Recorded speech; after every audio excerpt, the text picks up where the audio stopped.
You already did a video about how to stop GPU sag. We're gonna kind of build upon that today. Get your next gaming PC from Build Redux. Compare pricing to buying the parts yourself and stop overpaying. Pick your starting budget, see your estimated gaming performance, and then see your PC based on your choices. Plus, Redux offers a growing support hub to answer all your questions. And it's backed by a 2-year parts and labor warranty, so you're covered. Pick your budget, pick your games, and get Build Redux. So we're working on a project separate from this video, and one of the products that we were sent in the middle of this project is this. The Asus ROG wing wall graphics card holder. Is that a typo? Probably a typo.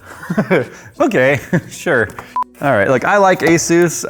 They've been a partner of ours for a long time. They didn't like send me this to do a video about it like this. I'm just doing it because I kind of feel like graphics card companies, look, we've already explained that the reason why the cards sag so bad has nothing to do with the weight of the cooler. It has to do with the fact that they don't reinforce the weight of the cooler on the bracket that's attaching to the motherboard. We already showed how, like, if you take these I/O pieces, like the I/O covers, and you stack them, 2 or 3 thick, and then put it right here, see where my finger is right there? Where it's flexing, if you put a wedge in there, some sort of a shim, that holds it and it's fine. But no, instead of reinforcing graphics cards and stuff, companies are coming out with brackets that are getting bigger and more ridiculous. Holy crap, look at the size. Okay, it's got RGB, that's cool. Look at the size of this thing. So you need 3 slots available. And I can't even have my power cables here right now. I wanna see how well this product works before I show you with like a 30-cent fix I came up with that's a little bit nicer than this, but anyway.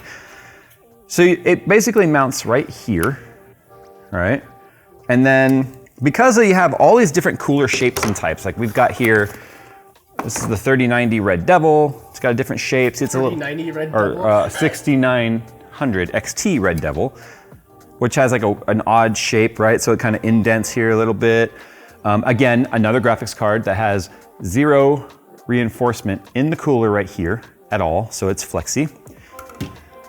You got the EVGA, this is a 3090 Ti, which they brought back the triangulation and screwed it down here. They actually told me that this was actually derivative of my video, because I was like, why'd you guys do this? Why'd you take away the triangulation? They brought it back and they said, this is because of your video, so thanks for that. So this one won't really have any sag issues. This is the Tough, which looks anything but because of how much it flexes around. Again, 0 triangulation in the cooler mount right there. So I wanna see how well this bracket actually works. And the crazy part is just how much room it really takes up to install this thing. So if you install this, I gotta take out all the brackets. This weird 45-degree angle makes it overlay the bracket next to it, or completely, like right adjacent to it. So you have to take out 4 IOs, which now you need to keep in mind, this could potentially give you an issue of, if you have an expansion card in here, sound card, capture card, network card, RAID card, any other card, this could potentially interfere with that. But what I started to say is that you have this adjustable, kind of a rubberized stand here, which is adjustable 2 ways. It can go both up and down and slide along that rail. That way you can sort of meet the demand of where it needs to be for your graphics card, because they are not universal. So you see the hole right above my fingernail? Because of the 45-degree angle of that, I can't even get this up into there if I wanted. So it has to be a whole 3 slots down like that. And then I'm gonna have to use this, I don't know, crutch, we'll call it a crutch, to actually get it to touch the graphics card. So you're gonna have this big old gap. Oops. You have this big old gap. So let me just sort of get the middle screw in there. But what I wanna kind of point out is the fact that this is now also blocking all access to M.2 drives that are down there. Again, any expansion cards, that's gonna be a problem. I mean, it's supporting the card, but doesn't this feel a little extra? I mean, you'll see this nice side lit RGB. Yeah, I'm assuming that's a blank that goes in there, so that if you don't want the ROG stuff, you can just have this one in there. I mean, that's a little better, moving that in. It's like, it's as long as it is, because I feel like this is actually designed for their Strix card. I feel like instead of just fixing the Strix card's like sagging problems like we showed, they just chose to come out with another product to get your money, I guess? I don't know. I want to take it out and see what it looks like with this in there. Because at least then maybe you can see through it. Yeah, you can see through that. So I want to see through it. Before I put in the clear plate, I just want to power this up and see what the RGB looks like. Looks exactly as I expected. It's like, if it's got to be there. And yeah, I didn't route the cable neatly, obviously, because well, just like I explained, it blocks access to everything on the bottom underneath the graphics card, so I can't get to the header down there. I mean, I plug it in first, then put it on. I don't know what I expected. It's just edge-lit acrylic RGB everywhere. So let's go ahead and see now what it looks like with the clear, and then I'll show you, like I said, what I think a better fix is. Kind of building upon the success I've already had with the free method of just stacking up those IO shields or IO covers. Installation's pretty straightforward. The metal bracket's just attached to the acrylic. The manual actually shows you which screws go where and stuff. I mean, at least they give you the clear one in case you don't have an ROG graphics card or anything else that's ROG in the system. And then here it is saying ROG, ROG, ROG everywhere. Saying ROG, ROG, ROG, ROG, ROG. So far, price-wise, it's not easy to find a price on this, but I found a retailer selling it for $99. To me, that feels a little excessive that somebody would spend $99 on this. This isn't really like I'm not intending to just kind of rip on this product. We like Asus, this feels, gosh, I don't really know how to describe it. Unnecessary is the only term I can come up with in my head. The downside about having all of the clear acrylic on here is that it's probably gonna scratch up in no time.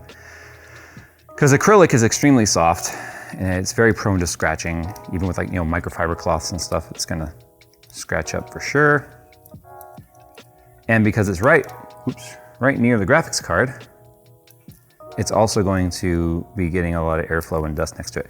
Now, another thing that might be interesting to test someday, I don't think that will have any effect on airflow, but you are effectively reducing some of the direct air the fans can pull in from this area right here.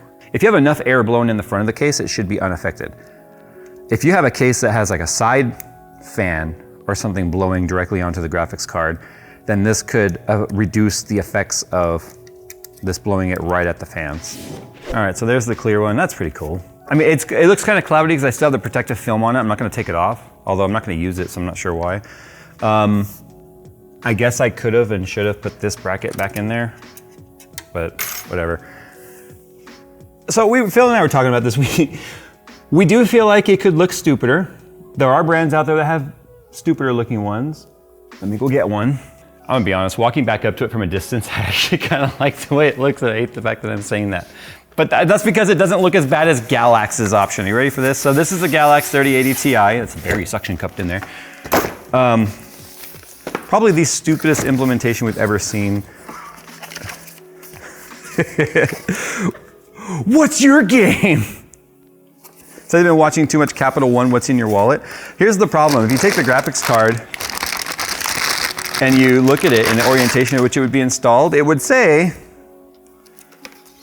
what's your game, what's your game? It says it twice. Because apparently they forgot. You see this right here, these slides, it has adjustable, you have to physically move the thing to put the height adjuster where you want it, whereas that one's built in on a slide.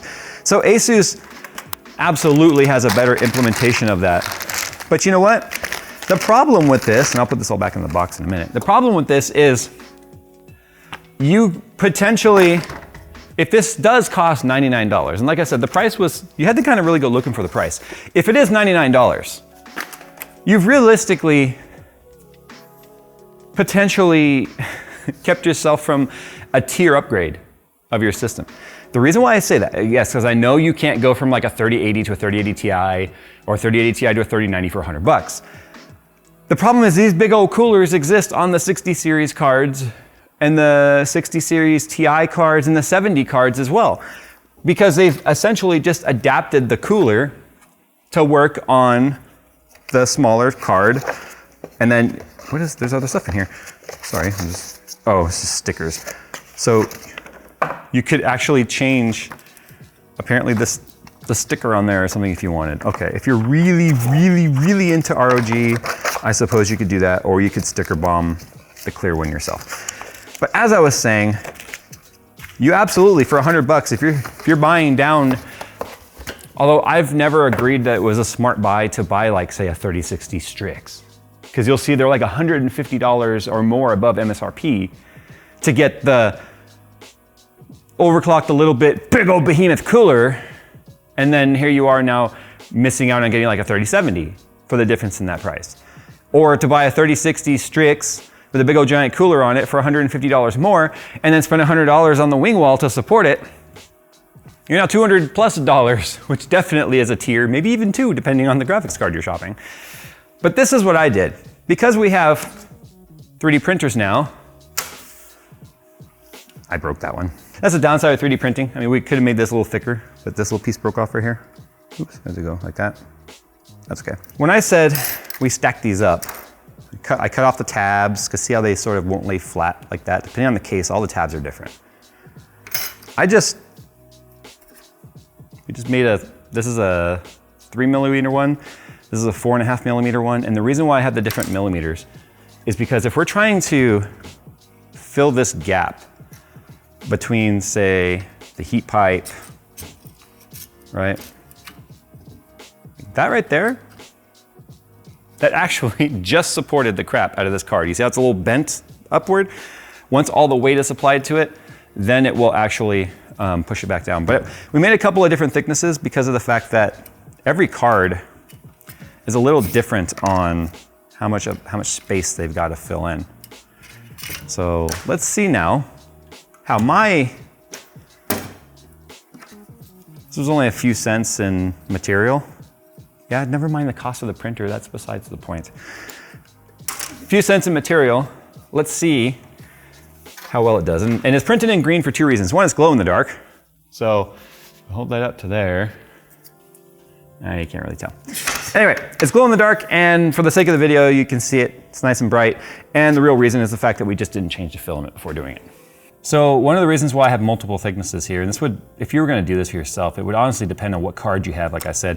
The 3mm one, the gap that's right here that I'm trying to fill, the 3mm one isn't enough to like push on the card like I want. So it's kind of difficult to finagle it in there. Now you imagine if you printed this in black, or a specific color if you wanted, that's not enough to hold it perfectly flat. It still has a little bit of sag, and you see as I lift it level, this becomes loose. So let me just print a thicker one. The card is like bowed, and that's not because of this.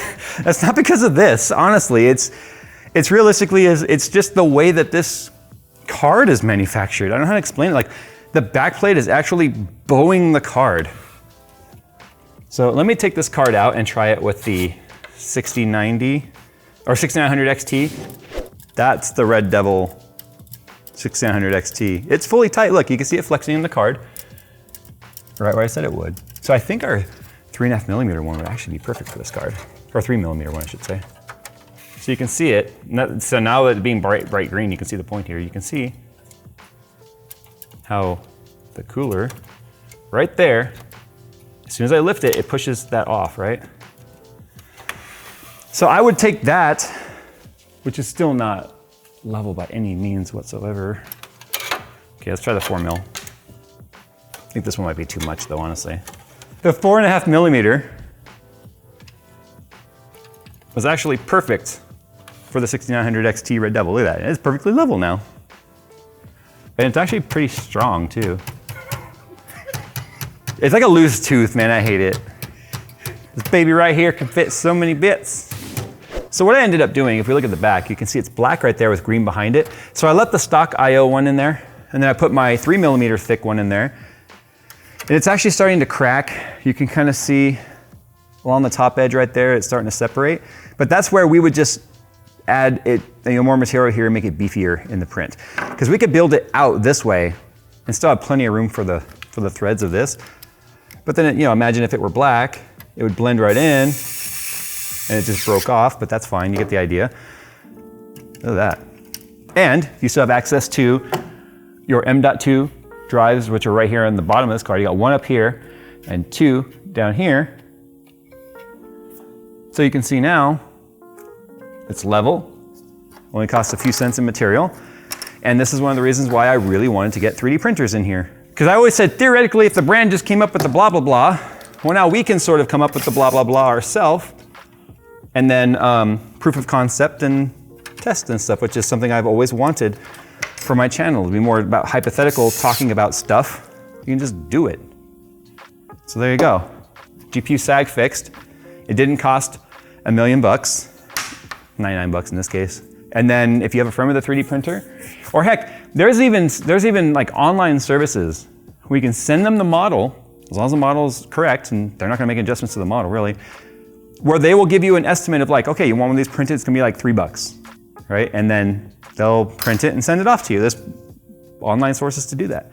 And you can see how nice it comes. Initially I thought about printing like a big old bracket, and I'm like, no, the big arm is the problem here, in the fix. Where the fix is really down here inside the graphics card, but just beefing up that particular area where it doesn't connect. So there you go. V2 of the Jay's 2 cents graphics card fix. There was a lot of views on that video actually. It was like 1 million views or something like that on that, where people were like, that is genius, why didn't I think about that? So you could still stack these up if you want in the meantime, for free, and get the same result. The problem is the more you stack these up, the more at an angle that hole becomes, and then you can't actually get the screws in. So one thing to keep in mind. All right, guys, thanks for watching. I hope this video has enlightened your senses in some way. Thanks for watching, and we'll see you in the next one.